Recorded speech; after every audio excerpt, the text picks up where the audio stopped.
مغل بادشاہ اکبر کہتے ہیں پٹھان کو دوستی کر کے ہرایا جا سکتا ہے مگر لڑ کر کبھی نہیں۔ محمود غزنوی کہتے ہیں پٹھان اگر ایک ہو جائے تو پوری دنیا پر لازوال حکومت کر سکتے ہیں۔ سکندر اعظم کہتے ہیں جنگ میں اتر جانے کے بعد پٹھان کو روکنا شیر کے منہ میں ہاتھ ڈالنا ہے۔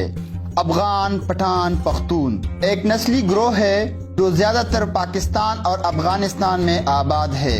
اکثریتی زبان پشتو ہے، اردو اور انگریزی کو بطور دوم زبان استعمال کرتے ہیں۔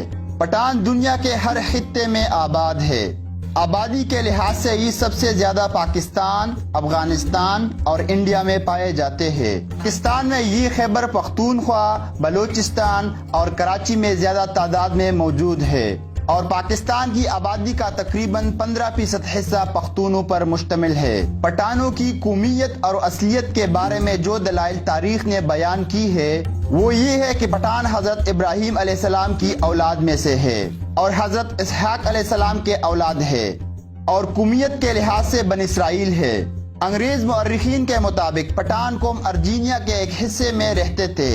ارجینیا کے لوگوں کا دعویٰ ہے کہ افغان یا پٹھان ہم میں سے ہے کیونکہ البانیہ کے لوگ اوغان جو کہ بعد میں افغان بنا ارجینیا سے ہندوستان کی طرف چل پڑے۔ ایک انگریز مورخ لکھتا ہے کہ اسرائیل قبائل بہت تکالیف اور مصیبتوں کے بعد افغانستان میں آباد ہو گئے ہیں۔ ان کے مسلمان ہونے کے بارے میں تاریخ سے پتہ چلتا ہے کہ ان حضور صلی اللہ علیہ وآلہ وسلم کے زمانہ میں ایک قریش سردار خالد بن ولید ان لوگوں کے پاس رسالت کی خبر لے کر آئے اور اس خبر کی تحقیق کے لیے کیس نامی شخص کی قیادت میں چند سرداروں کا وفد ان کے ساتھ مکہ روانہ ہو گیا۔ یہ قبائلی سردار بحیثیت مہمان جب مکہ پہنچے تو وہاں نبی پاک صلی اللہ علیہ وآلہ وسلم سے ملاقات کے بعد اسلام قبول کر لیا۔ فتح مکہ کی مہم جوئی میں بھی یہ آپ صلی اللہ علیہ وآلہ وسلم کے ساتھ رہے۔ ان سرداروں کو واپسی پر حضور صلی اللہ علیہ وآلہ وسلم نے تحفے تحائف بھی دیے اور اس وفد کے امیر کیس کا اسلامی نام عبد الرشید رکھ دیا اور پھر اسے بطان کا لقب بھی عطا کیا اور پھر یہی لفظ بگڑ کر پٹھان بن گیا۔ کیس عبد الرشید افغان قوم کے جد اول ہے۔ کیس عبد الرشید نے حضرت خالد بن ولید کی بیٹی سے شادی کر لی تھی جس سے ان کے 3 بیٹے تھے، سٹرا بن، بیٹن، غورغشت۔ سٹرا بن کی اولاد بڑھ کر غورخیل اور خشی کے نام سے 2 بڑے قبائل بن گئے۔ خشی بعد میں گلیانی، یوسف زئی، ترکلانی اور محمد زئی میں تقسیم ہوئے۔ افغان متعدد قبائل کا مجموعہ ہے جن کا جد امجد اعلیٰ ایک ہے، مثلاً عبدالی، بنگش، غوری، یوسف زئی، منگل، کاکڑ، وردی، وزیری، محسود، بنوسیان، افریدی، تنولی، دلزاق، خٹک، مومن، غورغش، نیازی وغیرہ وغیرہ۔ ان قبائل کی ہزارہ شاخیں ہیں اور پھر ان شاخوں کی ذیلی شاخیں جو اشخاص یا علاقے سے منسوب کی گئی ہے۔ تمام پشتون مسلمان ہیں اور ان کی اکثریت سنی اور حنفی فقہ سے تعلق رکھتی ہے، البتہ ایک قلیل تعداد شیعہ بھی ہے۔ پشتو زبان کی ادبی اصناف پاک و ہند کی دوسری زبانوں سے ملتی جلتی ہے۔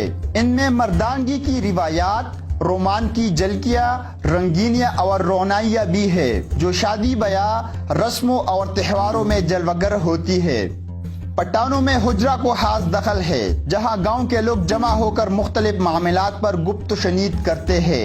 کوئی حجرہ ایسا نہیں ہے جہاں رباب، گڑا اور ڈول نہ ہو۔ ہر پٹھان دل و جان سے موسیقی کا دلدادہ ہوتا ہے۔ پٹھانوں میں جو ناچ مروج ہے وہ زیادہ تر ملی ناچ ہے۔ ان میں بہت سے افراد ایک دائرے میں رقص کرتے ہیں جس کے بیچ میں عموماً ڈول بجانے والے ہوتے ہیں۔ یہ بنگڑا سے ملتے جلتے ہیں۔ بعض رقص میں نوجوان تلواروں کے ساتھ رقص کرتے ہیں اور بعض رقصوں میں رومال استعمال کرتے ہیں۔ بعض جگہوں پر عورتیں اور مرد مخلوط ہو کر رقص کرتے ہیں اور کہیں صرف عورتیں ہی رقص کرتی ہیں۔ ان کے نام خٹک، انترا، بنگڑا، متاڈولا اور بلبلا وغیرہ ہے۔ پٹھانوں کی تاریخ پر لکھی گئی کتب میں سے تذکرہ ایک منفرد اور جامعہ تحقیق کا درجہ رکھتی ہے۔ خان روشن خان نے اس کا پہلا ایڈیشن 1980 میں شائع کیا تھا۔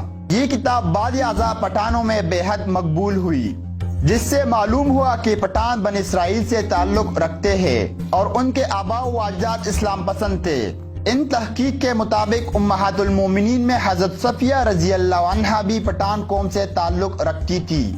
یہودیت سے عیسائیت اور پھر دینی محمدی صلی اللہ علیہ وآلہ وسلم تک ایمان کا سفر کرنے والی اس شجاع، حریت پسند اور حق گو قوم نے صدیوں تک اپنی شناخت پر آنچ نہیں آنے دی۔ ناظرین، آپ کو یہ بھی بتاتا چلوں کہ مشہور صوفیہ کرام حضرت دادا گنج بخش اور لال شہباز قلندر بھی افغان تھے۔ امید کرتا ہوں آپ کو ہماری یہ ویڈیو پسند آئی ہوگی۔ مزید اس طرح کی ویڈیو کے لیے ہمارا چینل سبسکرائب کیجیے۔ شکریہ۔